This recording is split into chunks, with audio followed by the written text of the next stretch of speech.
Հայաստանում տնտեսության ճյուղերից մեկը, որը վերջին տարիներին բացառապես երկնիշ աճ է գրանցում, շինարարությունն է, ու դա մեծապես բնակարանաշինության հաշվին։ Բնակարանները Հայաստանում շարունակում են թանկանալ, եւ հետաքրքիրն այն է, որ այս շուկայում գնաճ է նկատվում ոչ միայն Երևանում։ Ամենամեծ գնաճը գրանցվել է Հրազդանում, որտեղ բնակարանների գները մեկ տարվա ընթացքում աճել են 34,9%-ով։ Զգալի թանկացում է արձանագրվել Դիլիջանում 23,2%, Սևանում 22,6%, Կապանում 22%, Արմավիրում 19,7%, Վաղաչապատում 17,5%։ Մոտավորապես, ասենք, Էջմիածնում, Աբովյանում, Աշտարակում, մոտավորապես գների մակարդակը շատ քիչ է զիջում Երևանի,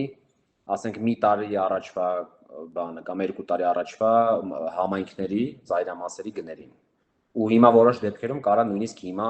ասենք, օրինակ Չարբախում նույն գինը լինի, ինչ կամ ավելի թանկ լինի Էջմիածնում, քան Չարբախում։ Այս միտումն ունի մի քանի պատճառ։ Նախ, դրանցից առաջինը Արցախից բռնի տեղահանված բնակչության ընտրվող հավաստագրերն են, անձին 4, իսկ սահմանամերձ բնակավայրերի դեպքում տրամադրվող 5 միլիոն դրամ գումարը, այսինքն միջին 4 հոգանոց ընտանիքին բաժին է հասնում 16 միլիոն դրամ գումար։ Մեծ պահանջարկի աճից էլ շտապում են օգտվել վաճառողները։ Դու չես առնել մեկը կարվի, դու չէ մեկը չառնի, ու քանի գնում, քանի բարձրանում, այտենց է, ինչքան սերտիֆիկատի հասնել, դες ասենք թե Էջմիածինում 4 միլիոներ, Մասիսում գիտեք ասենք, որ իմացան, որ Էջմիածինն էլ արդեն 4 միլիոն տալիս, դեղի գները թռան միանգամից։ Այս պահին արցախցի ընտանիքների մեծ մասը փորձում է բնակարան ձեռք բերել Երևանից 50-60 կիլոմետր շառավղում գտնվող բնակավայրերում։ Նման փնտրտուքն ու հիշյալ բնակավայրերին տրվող նախապատվությունը պայմանավորված է զբաղվածության խնդրով։ Աշխատանք գտնելու շանսերը մեծ են հենց Երևանին հարակից համայնքներում։ Գնացել ենք, որ առնենք 55,000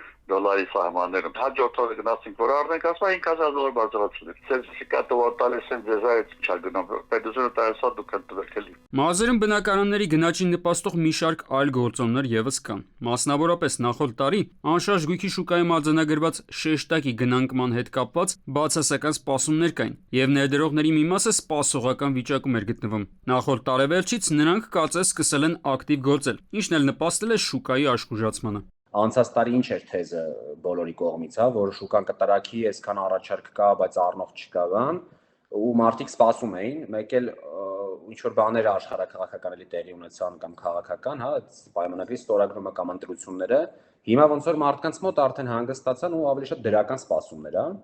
Հետևաբար էլի կարճ սպառված պահանջարկ, որը հիմա գնում է կատարում։ Մյուսը աշխարհակաղակական գործոնն է։ Առաջինը Մելձավոր Արևելքում սկսված եւ դեռ չավարտված կոնֆլիկտն է, որը ստիպել է արաբական պետություններում խոշոր ներդրումներ կատարած հայաստանցիներին իրենց գումարների մի մասը տեղափոխել Հայաստան եւ ներդնել այստեղ հողի եւ այսպես ասած երկաթ բետոնի մեջ։ Գումարած դրան, վերջին շրջանում նկատելի ակտիվություն են ցուցաբերում նաեւ ռուսաստանաբնակ հայերը։ Հայաստանի եւ Ռուսաստանի հարաբերությունները այս պահին շատերը այնտեղից մտածում են կապիտալը ուր բերեն։ Հիմա Դուբայում էլ խնդիր կա, չէ, արաբական ընկերություններում, ասում են լավ, այնտեղ արդեն ռիսկային է, Ռուսաստանում գումար պահելը ռիսկային է, որտեղ պետք է բերեմ Երևան, Հայաստան։ Մասնագետների կանխատեսմամբ մոտ ապագայում անշարժ գույքի արժեքը Հայաստանում շարունակելու է աճել, այսինքն կայուն պահանջարկն աճում է, եթե իհարկե չլինեն ֆորս մաժորային դեպքեր, որոնք կփոխեն գնորդների դրական տրամադրվածությունը երկրում։ Արմեն Աթալյան, ժամը լրատվական։